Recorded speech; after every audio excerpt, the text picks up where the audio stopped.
मैं अगर चाहता तो इतने वर्षों के अंदर विश्व में एक अलग हलचल मचा सकता था। परम क्षमताएं ने उस क्षमताएं दे रखी है, मगर उससे जिस लक्ष्य की मैं पूर्ति करना चाहता हूं उस लक्ष्य की पूर्ति न होती।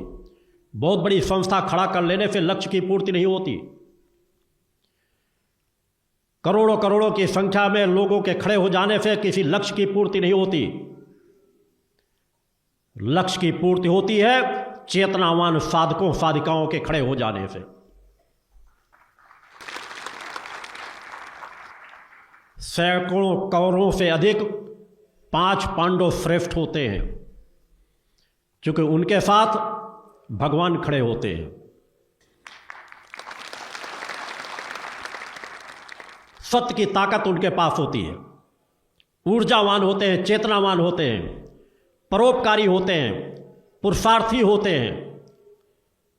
इसलिए उनके साथ भगवान श्री कृष्ण खड़े हुए। आप तो उनसे भी करोड़ों गुना सौभाग्यशाली हो।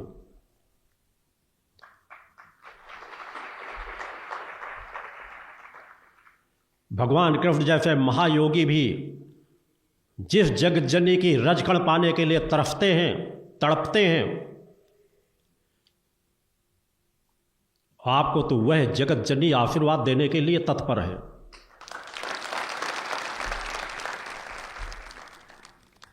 आप एक ऐसे गुरु से जुड़ने का आपको सौभाग्य प्राप्त है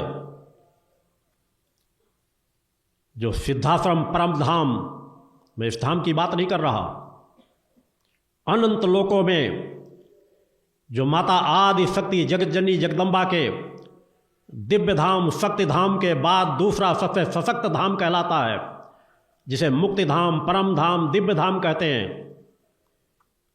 मैं वहां का योगी सच्चिदानंद हूं। बोलो गुरुदेव भगवान की जय। उस आत्मा का सानिध्य आपको प्राप्त हो रहा है। बस आपको उस सत्य के पलड़े पर दृढ़ता के साथ खड़े होना है। दृढ़ता की पराकाष्ठा हो। जीवन में शिथिलता का जीवन कभी भी किसी लक्ष्य को प्राप्ति नहीं कर सकता।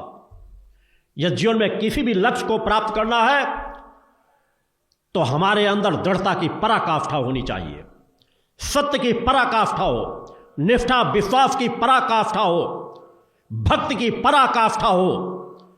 वैसा जीवन कार्यकर्ताओं को जीना चाहिए।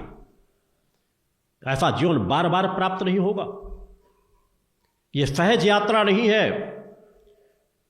पहचानने का प्रयास करो कि आप किस तरह का जीवन जी रहे हो, समाज कैसा जीवन जी रहा है। निश्चित आप लोगों के जीवन में अन्य समाज से बहुत परिवर्तन है, मगर उस बहुत परिवर्तन से संतुष्ट हो जाने का, बैठने का तात्पर्य है अपनी यात्रा को विराम दे देना।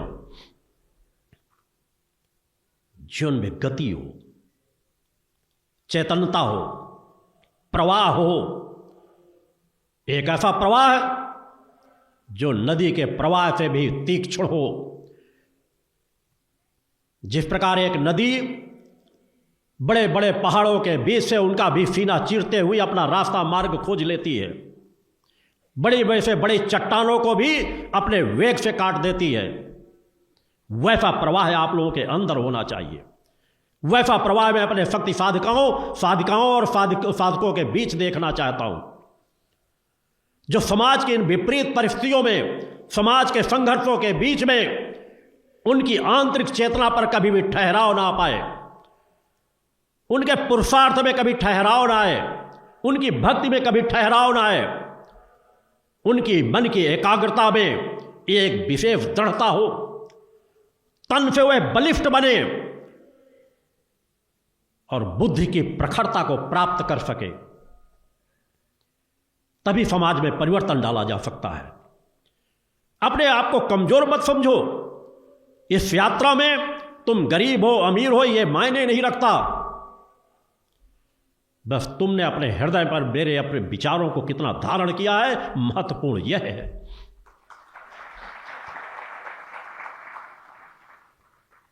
अगर तुम्हारे अंदर अपने गुरु के प्रति भक्ति की पराकाष्ठा है, एक ऐसी पराकाष्ठा जिसे कोई डिगा न सके, समाज का कोई झंझावात उसे रोक ना सके,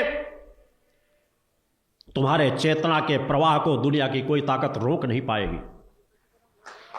तुम संस्कारवान बन करके दृढ़ संकल्प शक्ति के साथ सतत समाज में आगे बढ़ते रहोगे। वह इच्छा शक्ति अपने अंदर पैदा करने की जरूरत है।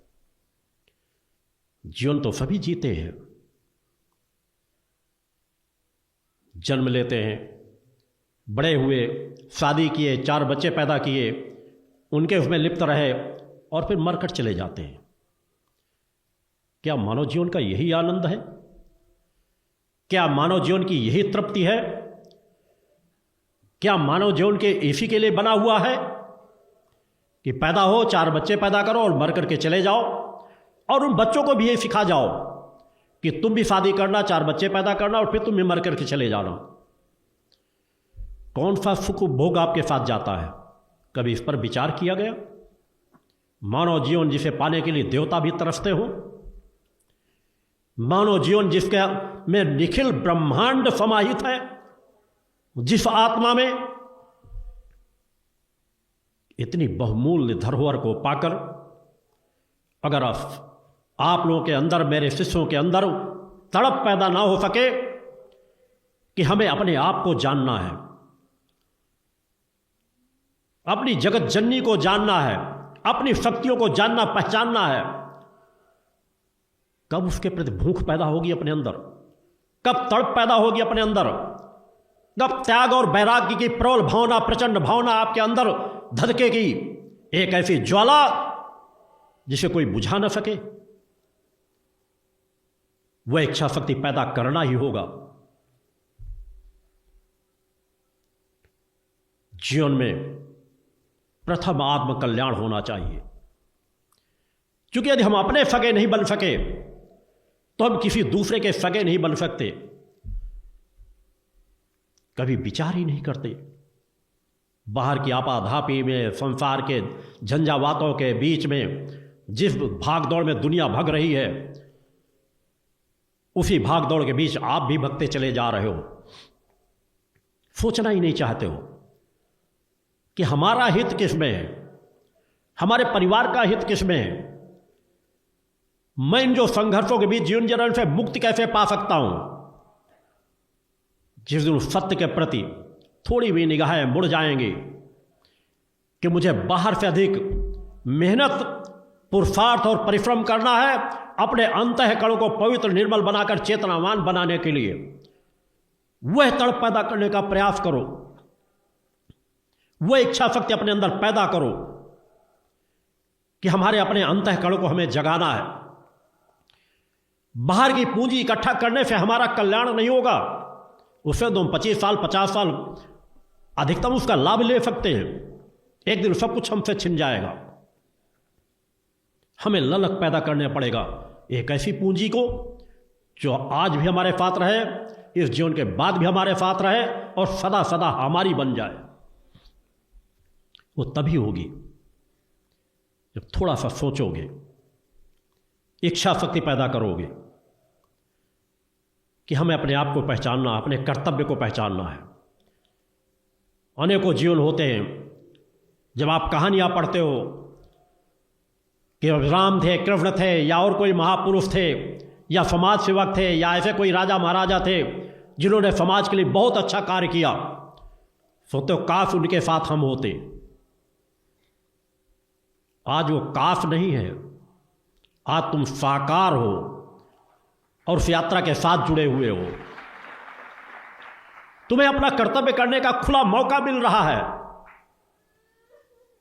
और तुम्हारा गुरु तो तुम्हें सामर्थ्यवान बनाना चाहता है, तुम्हें चेतनावान बनाना चाहता है, तुम्हें पुरुषार्थी परोपकारी बनाना चाहता है। एक ऐसी ऊर्जा को प्राप्त करो जो युगों युगों तक तुम्हारी अपनी बन जाए। ऐसी प्रीत गुरु के प्रति पैदा करो, ऐसी प्रीत परम सत्ता माता आदि शक्ति जगत जननी जगदम्बा के प्रति पैदा करो। वो इच्छा शक्ति जगाओ।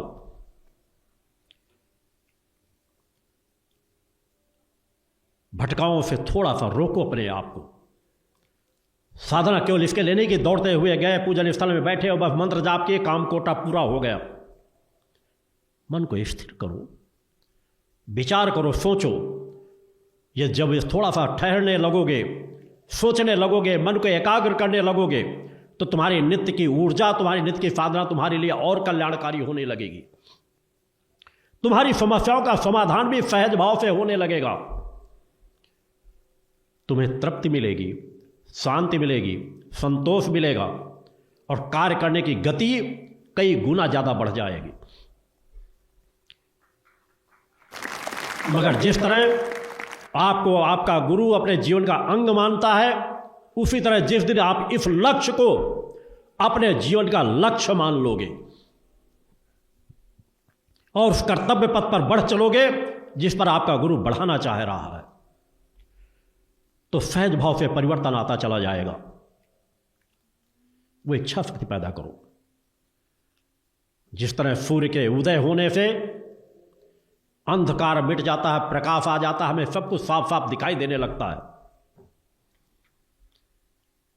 ये बाहर की आंखें देख सकती हैं, सब कुछ साफ साफ दिखाई देने लगेगा, मगर इससे भी ज्यादा कई गुना आवश्यकता है आपको अपने अंतःकरण को प्रकाशित करने का।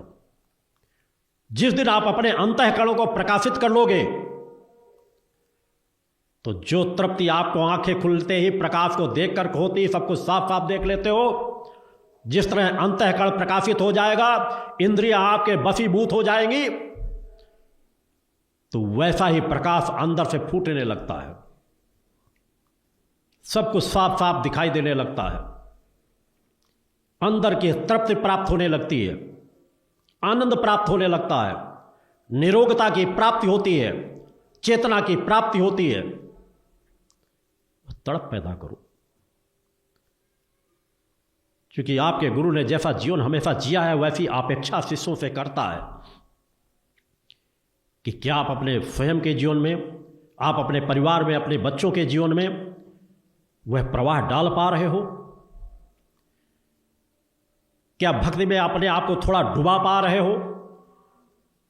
आपके अंदर क्या इच्छा शक्ति होती है कि हमारे अंदर आंतरिक वैराग्य पैदा हो? क्या आपके अंदर इच्छा शक्ति पैदा होती है कि आप अपने बच्चों को अपने से ज्यादा चेतनावान बना सको, उनको वह राह दिखा सको कि अगर हम वह यात्रा नहीं तय कर सके, हमको कम यात्रा तय करने को मिली है, तो आपको बचपन से वह यात्रा और अच्छी तय करने को प्राप्त हो रही है, आप उसमें डूब कर आगे बढ़ो। भक्ति कभी विकास को नहीं रोकती। बच्चे अति भक्ति करेंगे, सनातन धर्म पर निष्ठा विश्वास समर्पण के साथ चलेंगे, माता आदि शक्ति जगजननी जगदम्बा की आराधना करेंगे, तो उनका भविष्य सदैव उज्जवल होगा।